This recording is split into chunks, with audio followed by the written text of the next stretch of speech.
Good morning, y'all. Good to see you back, and I'm glad to be here with you. Today we're going to talk about dress codes, something probably all of you are familiar with and have had to abide by for one reason or another. I was never subject in school to a dress code per se, other than conformity to the styles of the time. If we started high school there, the style was short hair for men, and a flat top was in style. And we wore jeans, white wool socks, and what we call penny loafers, I believe, or moccasin type shoes. And men's hair was generally shorter than later on. By the time I got to college, they were wearing what was called a Princeton hairdo, which was a little bit longer, but kind of the same length all over with a little ski jump on the front. But anyway, that's got nothing to do with what I want to talk about. This is lesson 16, and it's biblical dress codes, and there were a lot of them. The Bible's full of them. And this is for April 25th, this coming weekend, which is just a day away. There are dress codes in some schools today, here in my location and probably yours too, that have to do with the length the skirt must be for a girl, the hairstyles that they're allowed to wear and not allowed to wear, the type of messages that they have imprinted on the front of t-shirts and other garments. And some schools, and this would be mostly the private schools, adhere to school uniforms for boys and girls. I know that when we were in Ireland years ago, that it was fairly common for the young school kids to have on uniforms. Some cultures demand certain clothing conventions, such as Amish men wearing the brimmed hats, often they're straw hats, and the women wearing the small bun type and usually white hats on their hair.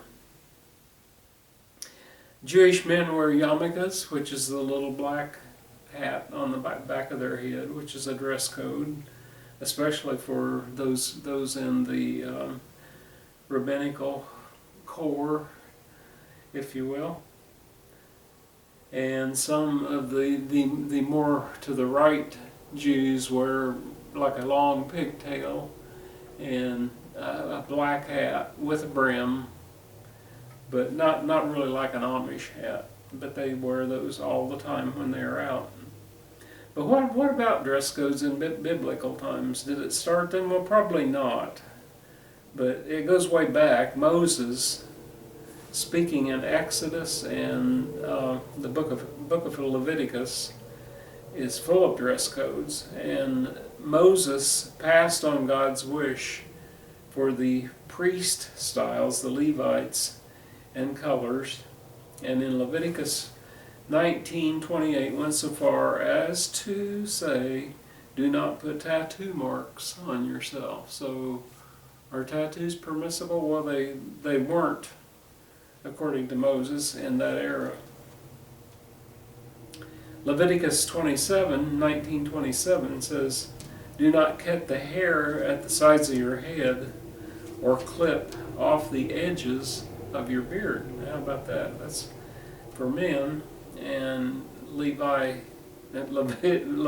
19:19 advised, do not wear clothing woven of two kinds of material. Now what's that about? I don't really know. But apparently you couldn't wear something wool and cotton together. The Apostle Paul in the New Testament had a lot to say about dress codes in his letters to the different churches that he founded or supported later on. In 1 Corinthians, his letter to the Corinthians, 11:4, he wrote, every man who prays with his head covered dishonors his head. How about that? So covering your head and praying is not an honorable thing to do. But then in 1 Corinthians 11:5, every woman who prays with her head uncovered dishonors her head, just as though her head were shaved. So that's entirely different for men and women. A man is praying dishonorably with his hat. A woman is praying dishonorably without a head covering of some type. If a woman does not cover her head, she should have her hair cut off, according to 11:6 of 1 Corinthians. And if it is a disgrace for a woman to have her hair cut off or shaved off, she should cover her head. How about that? A man, this is verse 11, this is chapter 11, verse 7. A man ought not cover his head, since he is the image and glory of God. If a man has long hair, it is a disgrace to him. Now, how about that? What is long hair? Pictures we see of Jesus from that era shows him with very long hair. So, I don't know. If a woman has long hair, it is her glory, just the opposite of a man. And a man with long hair, it's a disgrace. Jesus said, don't worry about your clothing. He added that the birds of the air are adorned, and they do not work, and yet they are adorned with the feathers as clothing. The flowers of the field have more beauty than King Solomon in all his finest attire, than all the king's raiments put together. So some years ago, while I was taking ROTC at Indiana University, I couldn't find the belt that went with my uniform. I don't know if somebody in the house where I lived had hid it from me or borrowed it from me, but I couldn't find it. So unfortunately, that was the day they chose to do a clothing inspection. And I had on the wrong belt.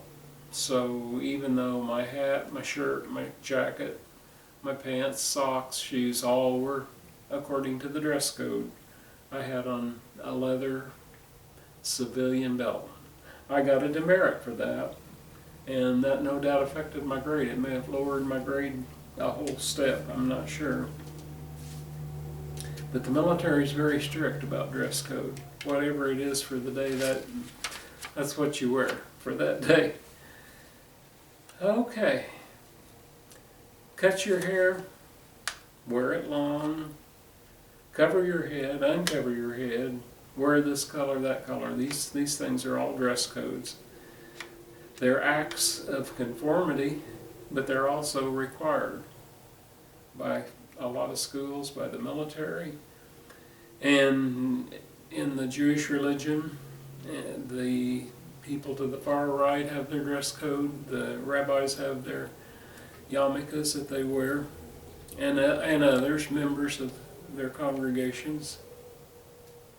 But dress codes are more than 2,000 years old. Matthew 6, verses 26 to 34 is a good thing to read. It tells us it's not the clothing that you put on your body that is so important, but your actions. It's what you do. Seek God first, and all your needs will be added to you. God has promised your basic necessities. Okay, so today we were talking about dress codes, and I'm betting that every one of you has been subject to a dress code somewhere at some time, if not now, then. Okay, let's put this away for now. Don't forget donations to the hungry. The food pantries are running short.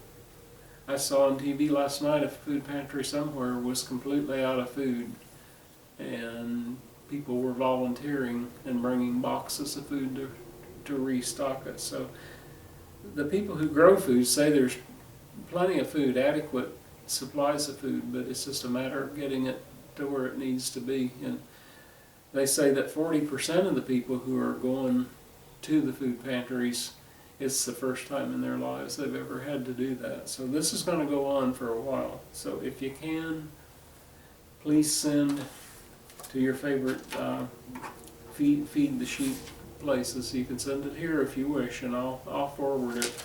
Now, as I mentioned earlier, I'm confined by state law right now.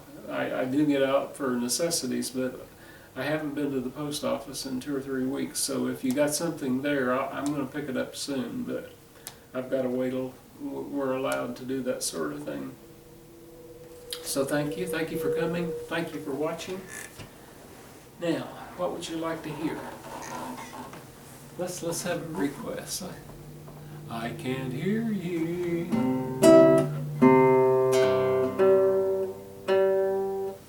I still got these new strings.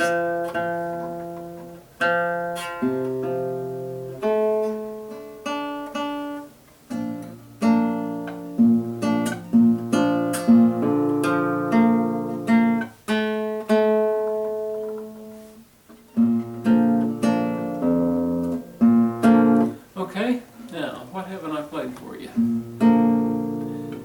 I've been thinking about, do you want to hear a secret? George Harrison.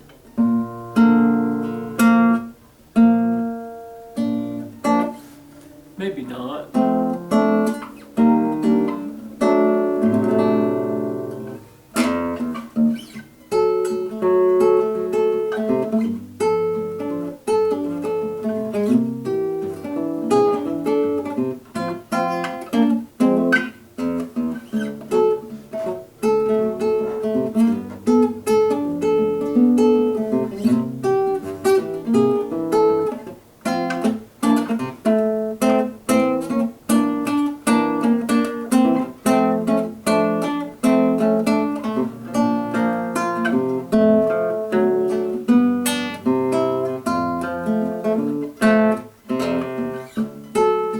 Travis.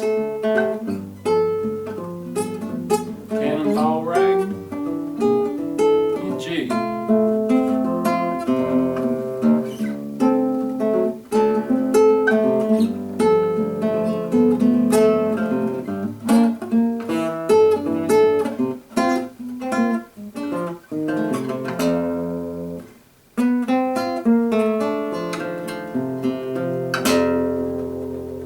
Okay, well, have a good day, have a good weekend, God bless you, and we'll see you next time.